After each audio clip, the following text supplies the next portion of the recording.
Good evening, and welcome to this Center for Brooklyn History talk. Tonight we focus on the new book, The Kidnapping Club, Wall Street, Slavery, and Resistance on the Eve of the Civil War. My name is Marcia Eli. I'm the Director of Programs at the Center for Brooklyn History. This may be the first you've heard of the center, and if it is, I'm very happy to share that the Brooklyn Historical Society is now a center of the Brooklyn Public Library.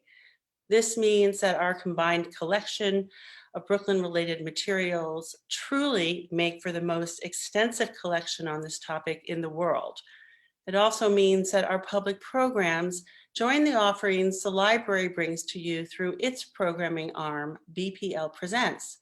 I hope that you'll explore all that's coming up at BPL Presents, including the programs at the Center for Brooklyn History. The Kidnapping Club, among the many things that it does, takes aim at the simplistic and persistent view of US history that the South was pro-slavery and the North abolitionist. In a minute, I have the honor of introducing author Jonathan Daniel Wells and his conversation partner, Rashauna Johnson. But first, I want to tell you three things. First, I want to share that we will put in the chat a link to purchase the Kidnapping Club locally at the community bookstore in Brooklyn in support of small businesses. Second, I want to mention our next CBH talk, which is a week from today, and which, like tonight, touches upon the history of race and racism in our country. Next Monday, historians Jane Daly and Nell Painter discuss Daly's book titled White Fright: The Sexual Panic at the Heart of America's Racist History. And finally, I want to invite all of you to share your questions. Simply type them into the Q&A box at the bottom of your screen. Now it's my great pleasure to welcome Jonathan Daniel Wells, Professor of History in the Department of Afro-American and African Studies at the University of Michigan, and Rashauna Johnson, Professor of History at the University of Chicago. Thank you both so much for being here. Rashauna, I'm turning it over to you. Thank you so much, Marcia. Thank you I would like to thank you, and I would like to thank the audience for joining us. And I would especially like to thank you, John, for this opportunity to talk about your fascinating new book.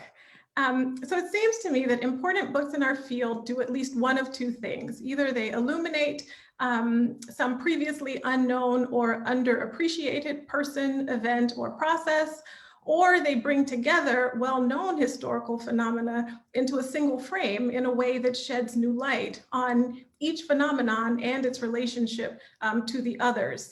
And your new book does both. It uses this understudied Kidnapping Club to show the relationship between a number of seemingly disparate, or as you show, not so disparate historical events.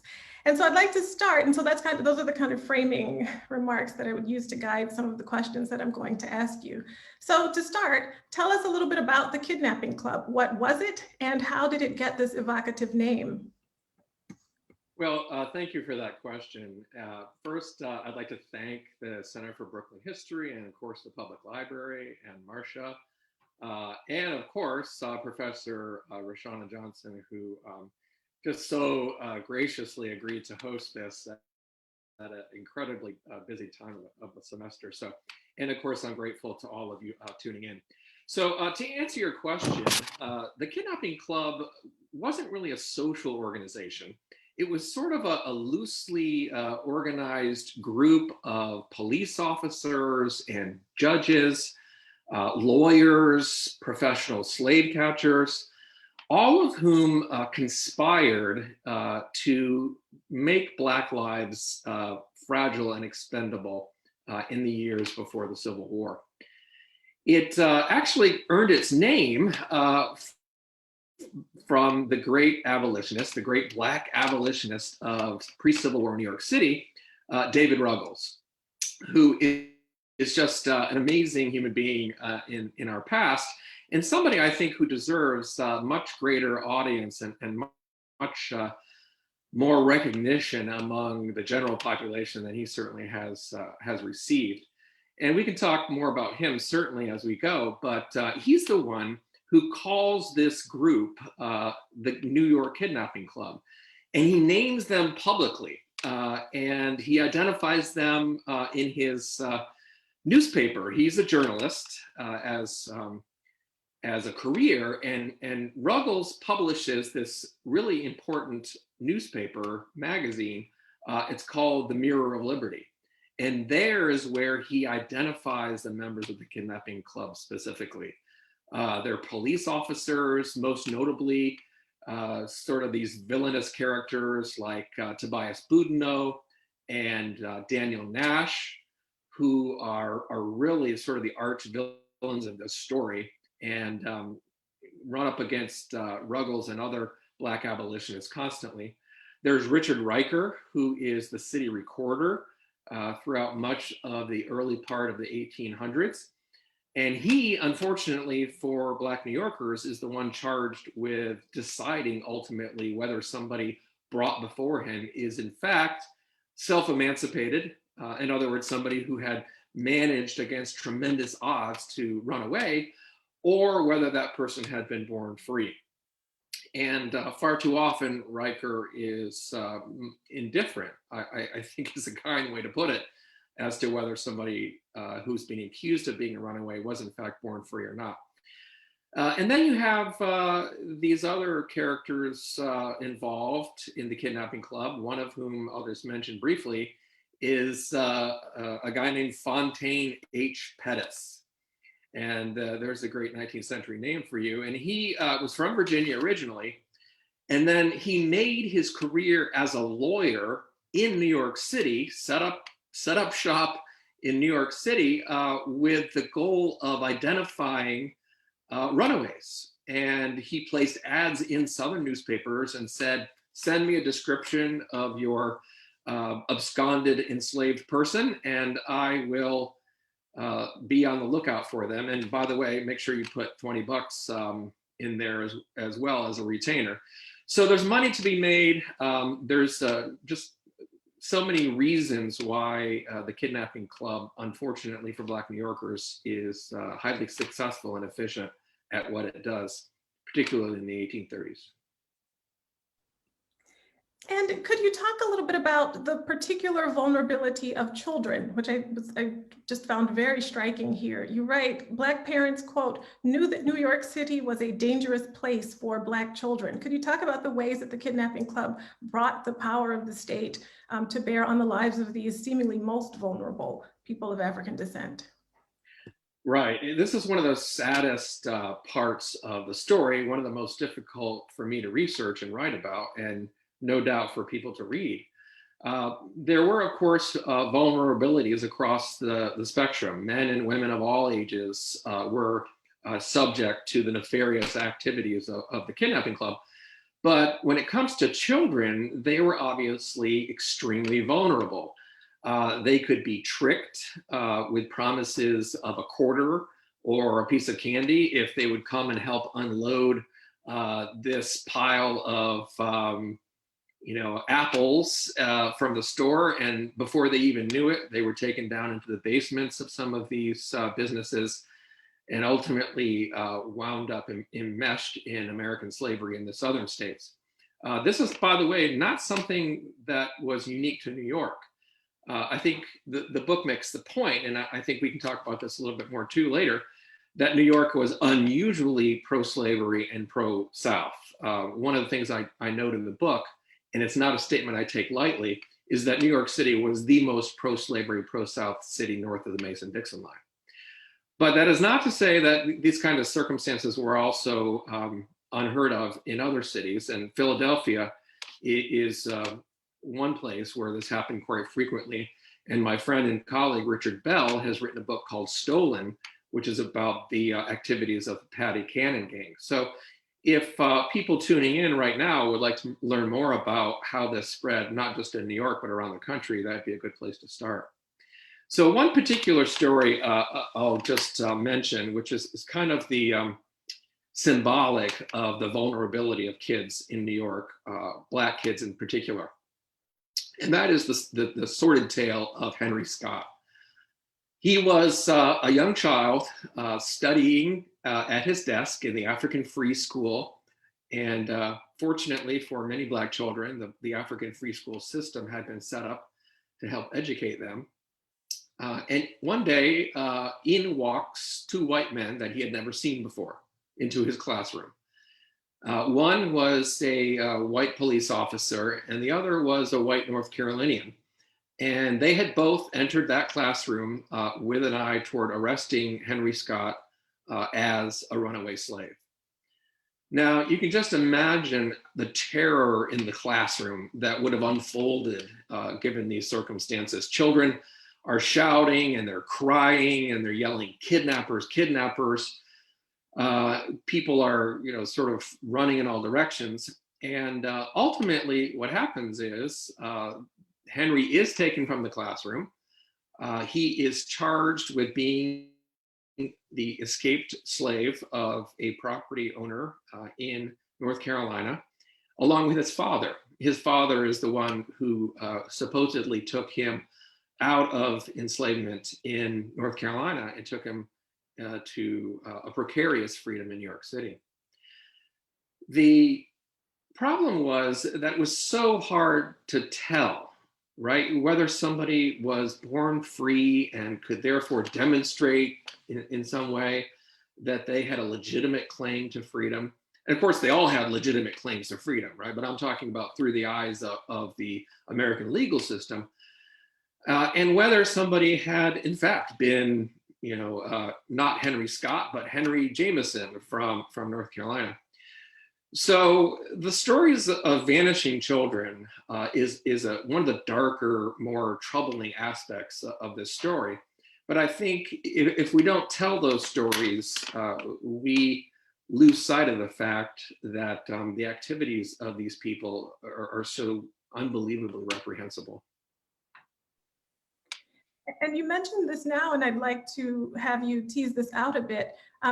You talk about New York as this pro-slavery site, and I think some of the folks with us may be a little bit shocked by just how pro-slavery New York was, because and this is connected to the Kidnapping Club in that you argue that the problem was not so much complacency as complicity in terms of thinking about the relationship between this Kidnapping Club and legal structures and how little protection people of African descent had before the law. And so I want to talk a little bit about pro-slavery New York, both in terms of its connections to other regions in the US and also the Atlantic world, which I think is another powerful intervention that you're making here. So let's take these kind of piece by piece, since many of us will be deeply interested in the local component to this history. So let's start with Wall Street. Now, I'm used to thinking about Wall Street because of its role in capital flows to Southern planters. But I think it was just really striking to think about just how beholden Wall Street was to the planters. And so I was wondering if you could talk a little bit about just how far-reaching New York's reliance on King Cotton was, and also the way that planters in the South were able to exert control over and influence over local politics in New York, which is perhaps counterintuitive, but I think incredibly important here. Yeah, thanks so much. So we think of New York City and Brooklyn as great, pluralistic, democratic, politically progressive places today. And quite rightly, I think those of us who believe in social justice celebrate that. Unfortunately, the city itself, as well as Brooklyn to some extent, harbor a much more difficult past. And the pluralistic, progressive democracy that we all appreciate in New York City, in Manhattan, and Brooklyn today was built on a past that is much more troubling. And I think that's, as I say in the book, a reflection of the country more generally. Right, because we have a tendency sometimes in our civil religion, as we sometimes call it, in America, to celebrate our founding documents and to celebrate the story of freedom that is part of American history. But what I think we're reminded of when we look at New York and when we think about America generally in the 19th century, we realize that the stories of the making of New York City and the making of the nation are as much about the denial of freedom as they are about freedom itself. So in New York specifically, what happens is that the city becomes so beholden to its cotton trade with the southern states. And all of those bales of cotton, which you know so well, Rashauna, having written on New Orleans, that are funneled into the great ports of the South. Those tens and eventually hundreds of thousands of bales of cotton grown by and harvested by Black people have to make their way ultimately to textile factories so that they can be turned into finished products, right? So that they can be turned into fine linens and dresses and curtains. And so how is that facilitated? How do these bales of raw cotton make their way to the cotton mills of New England, or for that matter, the cotton textile mills of places like Manchester and Liverpool in the UK? Well, that is all facilitated by New York financiers, by, New York bankers, by New York merchants. It is insured by New York insurance companies. And the ships are in large part outfitted by New York firms. So New York, particularly Wall Street, knows exactly where its wealth is coming from. Now, it's a bit of a misnomer to talk about Wall Street, in the 1820s and 30s. It's not much of it's certainly not the Wall Street entity, the monolithic sort of iconic thing that it is today. But it is true to say that Wall Street is a symbol for the city's prosperity in this period, and very consciously labels itself that way. So the city makes tremendous profits, and I think in large part it's safe to say that the city's growing prosperity, its growing numbers of in terms of population, its growing power in the world is in no small measure based upon its trade with the Cotton South.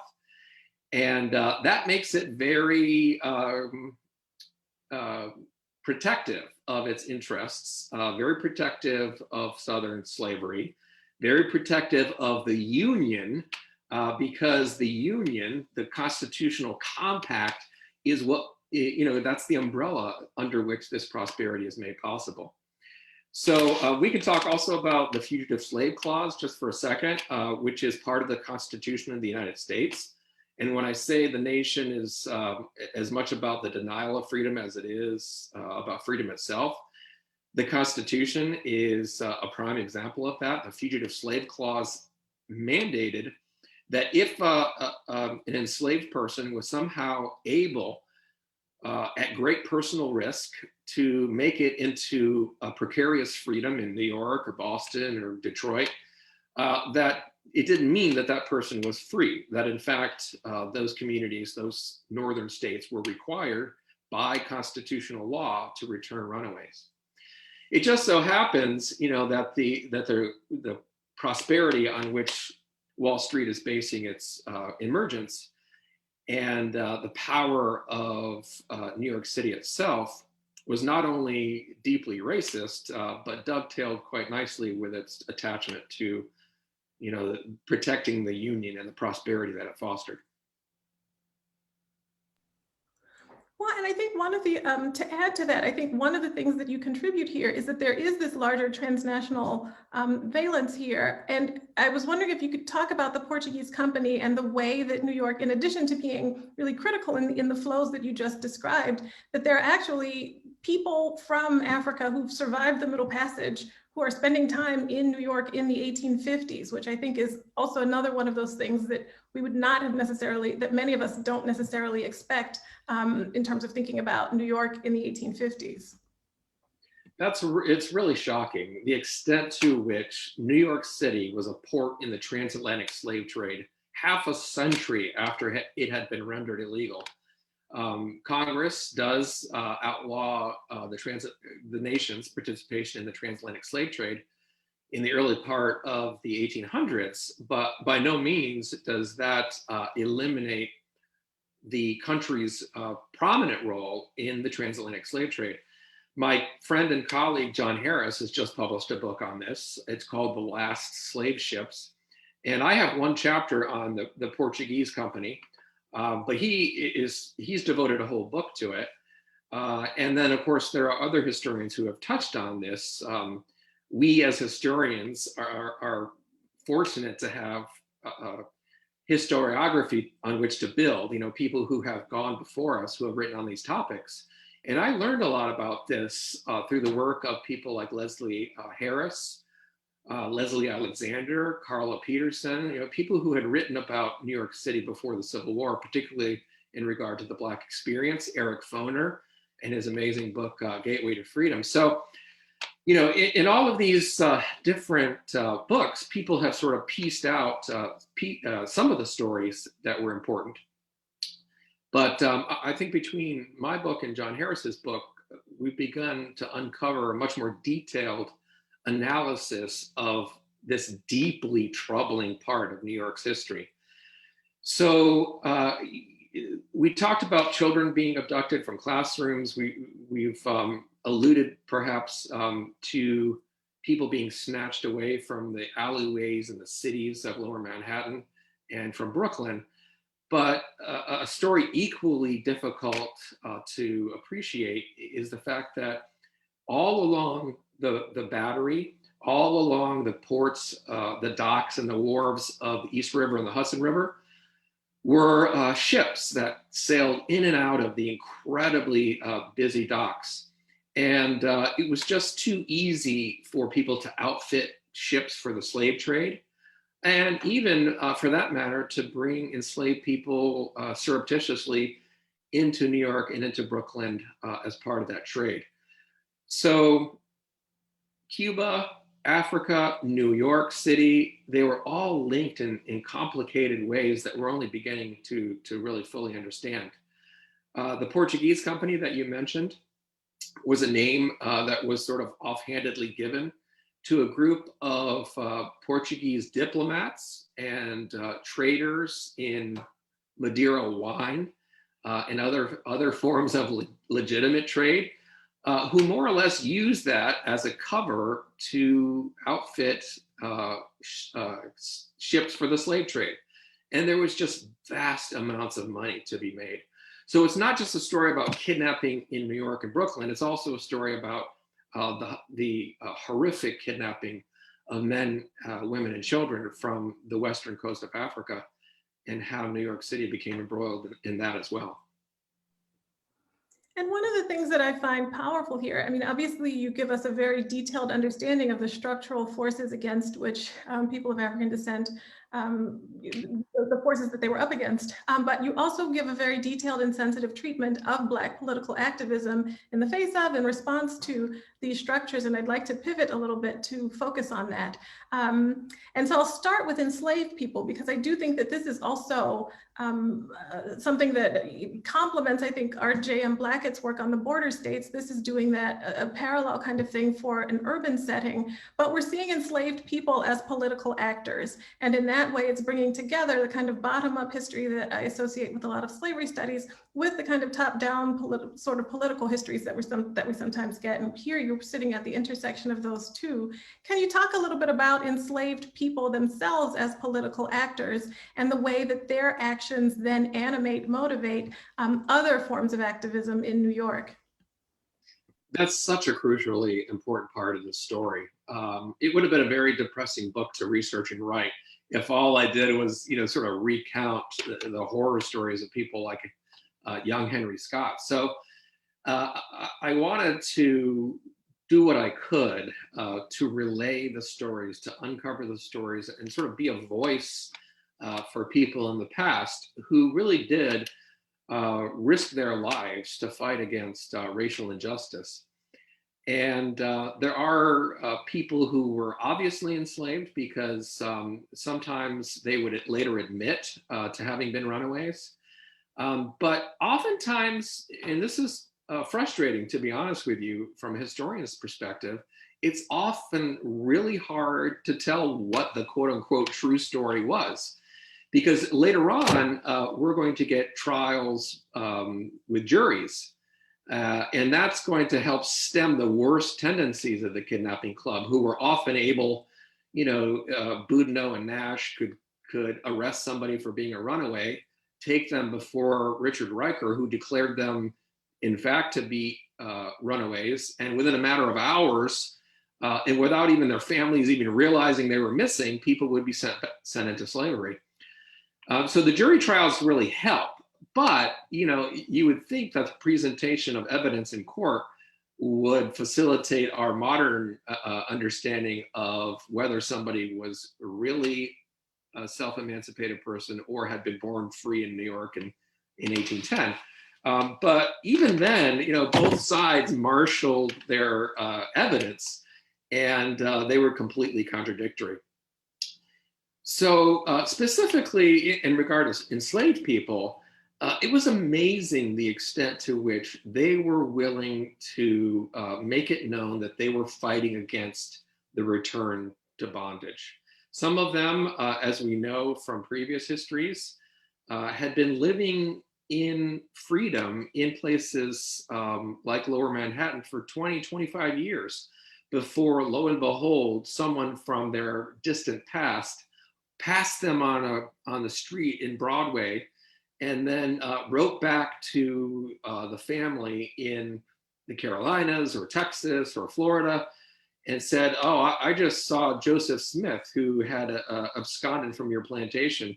He's working as a waiter at a restaurant in Lower Manhattan." And it's surprising in a city of hundreds of thousands of people by the time we get to the Antebellum period that this would happen. But it did happen. And through the help of both Black and white activists, some white lawyers like Horace Dresser, who is really barely known even to the most specialized historians of American 19th century history, took on these cases and argued them before court, and oftentimes did so without financial compensation. So I think Dr. Blackett's work is amazing and important, as well as other scholars. Kimberly Welch is another one who worked with Dr. Blackett, and her new book is about this issue of people who were enslaved but fought back against re-enslavement. So it's a crucial part of the story as far as I'm concerned. And then let's move to Ruggles. I mean, you talked about him a little bit before. Let's talk a little bit more about David Ruggles and his singular status as an activist. But in addition, I mean, you provide a very sensitive treatment of him, right? You include the heroic, almost the heroic kind of features of his activism, but you also you're very sensitive to the emotional and physical toll of his activism. And why was it important for you to show both of those things through the figure of Ruggles? Ruggles is a person who really does deserve much broader recognition in American history. And I first really learned most of what I know about Ruggles through the biography that was done by my friend and colleague, Graham Hodges. And for those of you who are listening or watching and would really like to learn more specifically about David Ruggles, that would be a great biography to pick up. Ruggles was a complicated guy. Like you say, he was just this amazingly tireless activist. He patrolled the dirtiest, most violent and dangerous parts of New York City. To keep an eye out for any signs of racial injustice, especially the activities of the New York police, like Tobias Boudinot, who might be trying to arrest somebody as a runaway. He harshly criticized the city recorder, Richard Riker. He kept his ear to the ground constantly for any signs of lives, Black lives being imperiled. He patrolled the wharves and the docks all along the southern tip of Manhattan, searching for slave ships or enslaved people who may have been illegally brought into the city. And he actually crossed the East River into Brooklyn and investigated the instances of Brooklyn white people holding enslaved people in the heart of Brooklyn, in the 1830s, long before this is rendered illegal. And yet, he also was an agitator and a radical, and he rubbed people the wrong way. He didn't always make nice, and he didn't always, he wasn't always overly polite like maybe Victorian society expected of its people. And, as a consequence, he often destroyed friendships, even with his fellow Black abolitionists, people like Samuel Cornish, Thomas Van Rensselaer, other really important Black activists who helped found, by the way, a group called the New York Vigilance Committee to fight against these runaway renditions, these attempts to recapture. And he made enemies, pretty much wherever he went. But he suffers physically, as you mentioned, from all of this. His eyesight is dimming. He ultimately decides that he can't take it anymore.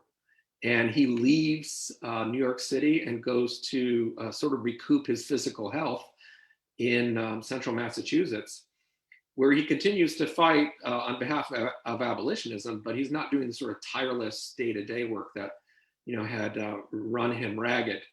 And I think it's not too much to say that he's really the Frederick Douglass of antebellum New York City. And I think Ruggles himself would have seen that as very high praise. Well, speaking of Ruggles and Cornish and some of their tensions, I want to use that as a way to think about women and gender. So many of the figures here are men, but when women appear, they are pretty distinctive, and they capture the imaginary. And so one of the wedge issues that emerged between Ruggles and Cornish had to do with the way that these mobs of people who were fighting the Kidnapping Club would take it to the streets, right? And would have these kinds of conflicts, and women were part of these. And so I was wondering if you could talk a little bit about some of those really vivid scenes in which these women are participating, and what that tells us about race, gender, and activism in this early period. Thank you for that question. And I see there's a question in our queue here about Weeksville. So one of the things I really tried to do was, again, not to present just the side of the Kidnapping Club, not just the white story of villains, but to bring back as much as I could the vibrancy, the vigorous nature of Black communities in places like Manhattan and places like Weeksville in Brooklyn. Because in this period we're talking about, 1830s, 1840s, 1850s, the Black population numbers somewhere between 15 and 20,000. So, it's not a huge population. It's still a small segment, a fraction of the overall population of New York and Brooklyn, but enough to create really amazing, vibrant and well-connected communities.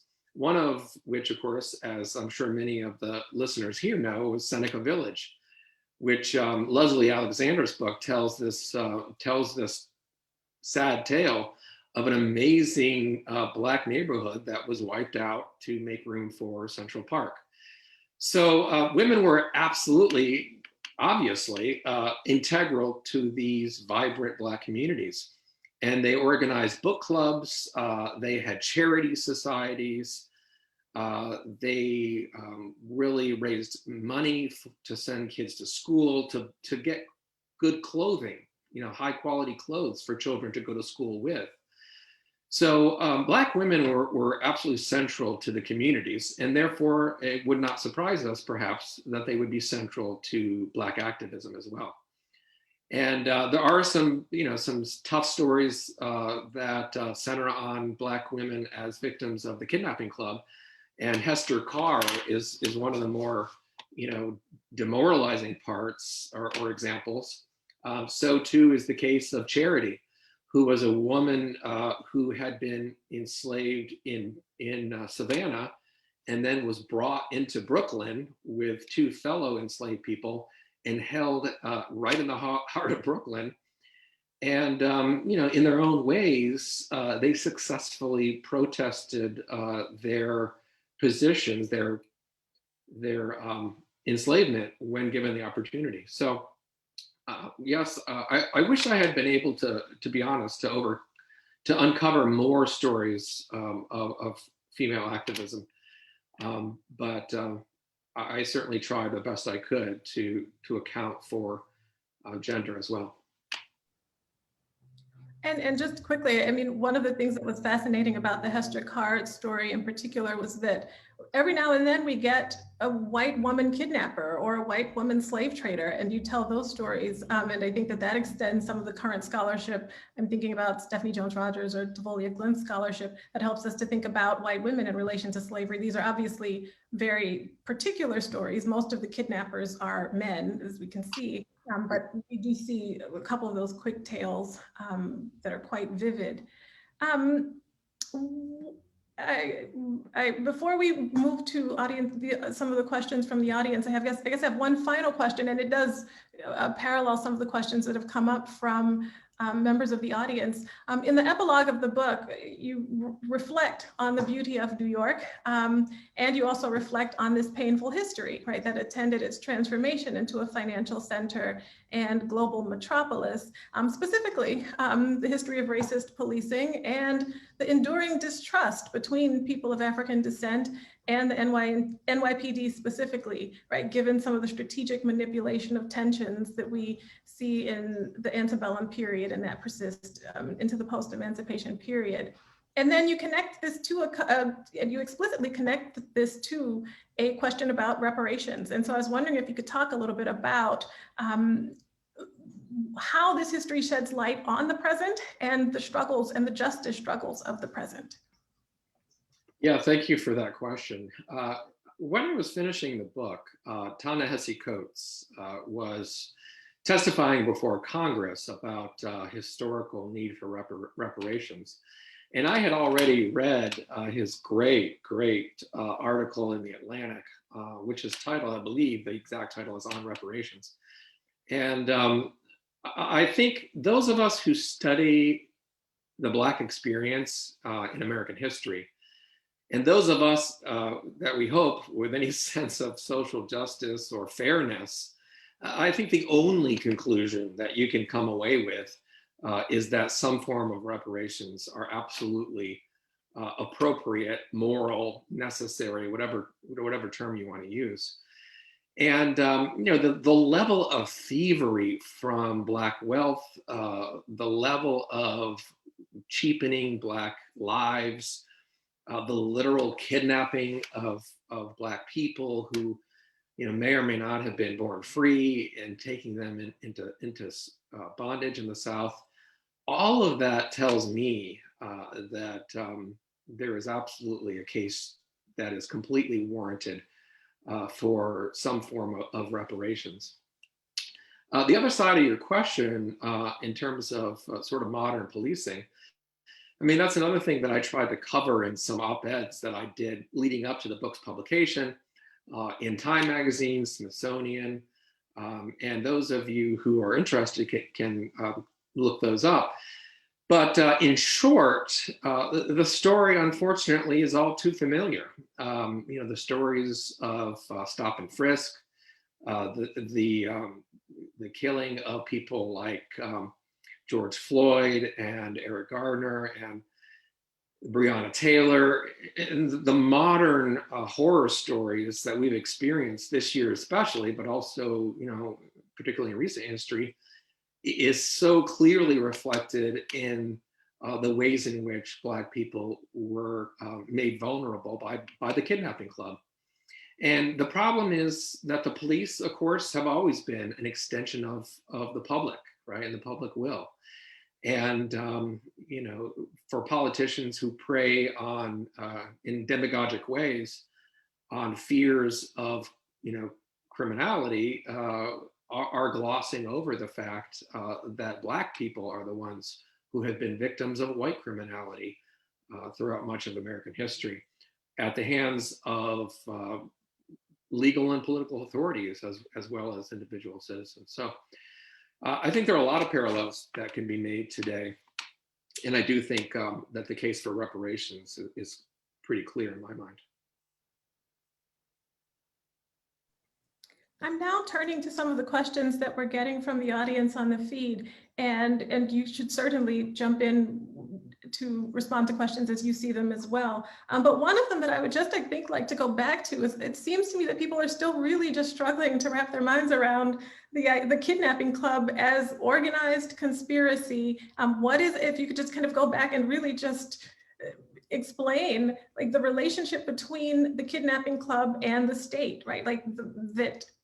Well, I guess I'll just leave it there. The relationship between the Kidnapping Club and the state. Sure. Remember that because of the Fugitive Slave Clause in the Constitution, and then the 1850 law that puts teeth into the clause, possibly the worst law ever passed by Congress in 1850, this meant that states like New York, cities like New York City, states like Massachusetts, Michigan, Pennsylvania, they all had an obligation, a constitutional obligation, to return people who had been accused of running away.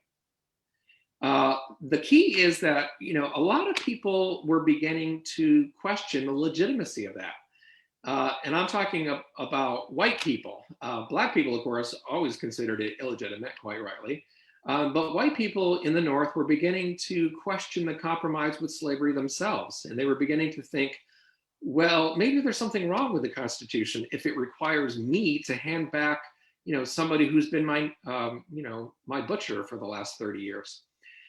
So part of this story that I wanted to tell is about the quote unquote coming of the Civil War, how white Northern opinion in places like New York City really unfolded over the course of the antebellum era. But, in a practical sense, how did that manifest itself? So Tobias Boudinot, Daniel Nash, other members of the New York Police Department, other people who were, more or less professional slave catchers, people who made money by earning rewards for returning runaway slaves. They patrolled the city's streets, and they would arrest somebody. And oftentimes they would arrest them not for being a runaway. Why? Because if they did, then that person might pull out a knife or a pistol and defend themselves to the death. So they would charge them with some minor crime. And then only when they were brought to jail or brought to the courthouse would it be revealed at that point that they were in fact being arrested as a runaway. And here they were brought before the city recorder, Richard Riker. Richard Riker was given pretty much the power in New York City to decide, okay, this person's born free, so we can dismiss this claim. This person is in fact a runaway, so they have the person making the claim as the slave owner has a right to take them away. So this is how it operated on the ground. And because New York City is unsympathetic to Black people's lives, okay, Black lives don't matter in New York City before the Civil War, because remember, they're so beholden to Southern slavery and the cotton trade that they willingly make this sacrifice of Black bodies every so often to make sure that Southerners know that they're good. They still adhere to the compromise over slavery. They still believe in the Fugitive Slave Clause and the Fugitive Slave Law, and they're going to do what it takes to appease white Southern slave owners. And this is the way it is in New York City, a place where we often see as sort of an abolitionist beacon. And there are crucial abolitionists in New York City, don't get me wrong. David Ruggles is an important one, and I cover them in the book. And you can certainly look at Eric Foner's Gateway to Freedom if you wanted to learn more about the abolitionist side. But in general, they're up against the entire legal and political and official apparatus of a city that is not only uninterested in the civil rights of Black people, but actively working to appease the white South by sacrificing these victims on the altar of Southern slavery.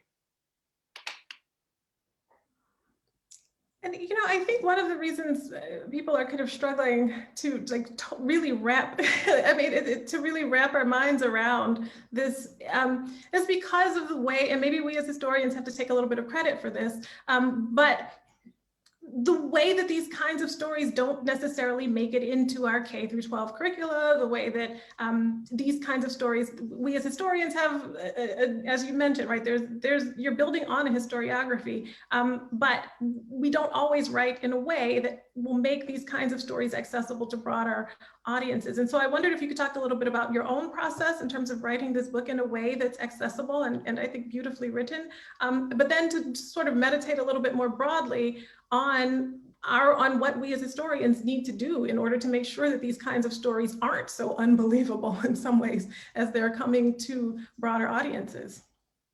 Yeah, absolutely. I think the general sketch that Marcia sort of articulated at the beginning of our meeting tonight of an abolitionist North and a slave South, obviously that has significant and important kernels of truth, right? That's why we get the Civil War. But the reason why we have a growing abolitionist community in the North is not through Abraham Lincoln or presidents in the White House. It's because of David Ruggles. It's because of Thomas Van Rensselaer. It's because of Thomas Downing. And it's because of the activists of so many of the Black and white abolitionists in places like New York City. They're the ones who bring the country, bring the North in this particular example, to understand the evils of slavery. So I think the story becomes more complicated when we begin to reveal some of those stories. And this, I think, is crucial for historians. This is the first book, really, to be honest, that I've written, that could even pretend to be accessible to a broader audience. The books I've written so far tend to be books that were written for fellow historians. And there's a problem with that, as you suggest in your question, which is, if we all know, Professor Johnson and I know the story, and Leslie Harris knows, and Eric Foner knows, and a group of academic historians know the truth of the role of Black activism in our national story. But what about the broader reading public? And that's why I wanted to go with what we call a trade press for this publication. I wanted to try to reach as broad an audience as I could. And I think we do have an obligation to write for a broader audience. My wife, the historian Heather Ann Thompson, wrote a book on the Attica prison riot. And in that book, she tried to reach, a much broader audience. And I think as historians, if we can do that, we can start to, get beyond the sort of more facile representations of, what caused the war or the North and the South. Okay, I'm going through some of the questions here. And so I want to go back to thinking about the relationship between cotton and politics in the antebellum US. And in some ways, I guess that relates to what you were just discussing. So do we see a parallel or analogous kind of phenomenon in New England in the way that we see in New York, right? Does the slave power have this kind of purchase across New England or across other places? Like help us meditate on the extent of the slave power in the antebellum US. Yeah, that's a really important question. As I said, New York City is kind of out front in this sense of being so strongly pro-South and pro-slavery. But yes, absolutely, all across the antebellum North, from San Francisco to Boston, there are communities within those cities who think it's absurd that we would begin to question the constitutional compromise between North and South and risk the great American experiment in Republican government, or risk the growing power and wealth of the country just to protect the civil rights of some Black people. They thought that was insane. And this is exactly the position that somebody like Richard Riker would take. He is a Democrat in this period. And as many of your listeners, as many of the listeners will know, the parties have completely switched 180 degrees their orientation. If Donald Trump had been alive in 1850, he would have been, a Wall Street Democrat. And the reason is because they are, first of all, deeply racist, but also, that's not the only thing, but it's an important factor which we can't dismiss. But they're also strongly in favor of keeping the Union together, right? Their opinion was, if we let Black people run free and never claimed anybody as a runaway and never abided by the constitutional compromise in the Fugitive Slave Clause or the Fugitive Slave Law of 1850, the white South would leave. They would form their own government. The Union would be no more. And the umbrella under which all of our prosperity that we've enjoyed would collapse. So, there's a political calculation, a rationale that they're making. And mostly this is, in fact, a very democratic city before the Civil War. New York City votes against Lincoln in 1860 by overwhelming numbers. And New York City remains a strongly conservative, even reactionary city all throughout the Civil War. In fact, my next book is going to be in part about the draft riots and about racial violence in New York City during the Civil War. And I've been reading this newspaper that's published all throughout the city in New York during the Civil War. It's a weekly newspaper. It has the very unfortunate title of the New York Weekly Caucasian. And every day after reading it, I feel like I could go take a shower because it's so despicable. But, it's reminding us that New York City and Brooklyn are very different places now than they were in this period of American history. Well, and really quickly, I know our time is getting short, but one of the questions here kind of speaks to this question about the draft riots and the local context and violence. Someone wants to know about the relationship between this story and the role of immigrants in this kidnapping club in the larger history. If you could speak very quickly to the relationship between this story and the history of immigration. I'm not good at speaking quickly, but I'll try. So again, most listeners will no doubt remember that the Irish have flooded into New York City in the 1840s and 1850s. And the Irish working class is a fundamental component of the Democratic Party's constituency. So all the Tammany Hall Democrats, the mayors, the city judges, including Riker, but also including another character who we haven't really had a chance to talk about, but a guy who was very interesting named Fernando Wood, who was mayor of New York City in the 1850s and then a member of Congress. They are strongly Democratic. They believe in the constitutional compromise with slavery. They want to return fugitive slaves. They are deeply racist. And by the way, they depend on the Irish for their vote. So immigration is crucially important in this story. And, the Irish, of course, the white working class Irish people are competing with Black people for jobs on the docks, as stevedores and warehouse employees in Manhattan. So immigration is crucial here. Well, we have about a couple minutes left. I'm not sure whether or not I should pose another question. Did anything come up in the chat that you wanted to address before we run out of time here? I've been so busily talking my head off, I haven't really had a chance to answer many of them or look at them very closely. But I think somebody asked about self-emancipated. That's just sort of a word. It's actually, not a modern word. It actually was used in the mid-19th century. But self-emancipated just is a word that gives agency to people who ran away. In other words, instead of calling them runaways or fugitives, saying that they were self-emancipated gives them the agency that they're due, which is they were the ones who took on the risk. So I think, if somebody were really interested in connecting with me with a question, I'm certainly happy to entertain any questions somebody might throw at me on email. It's a very simple email address, johnwells@umich.edu, JONWELLS. And I'm always happy to engage with people who are interested in the subject in the book.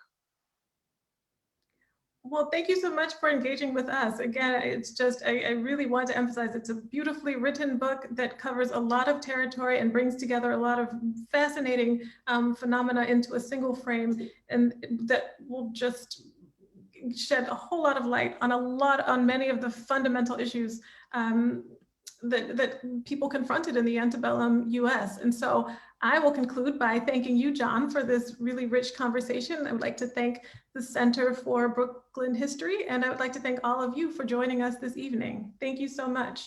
Goodbye. Thank you.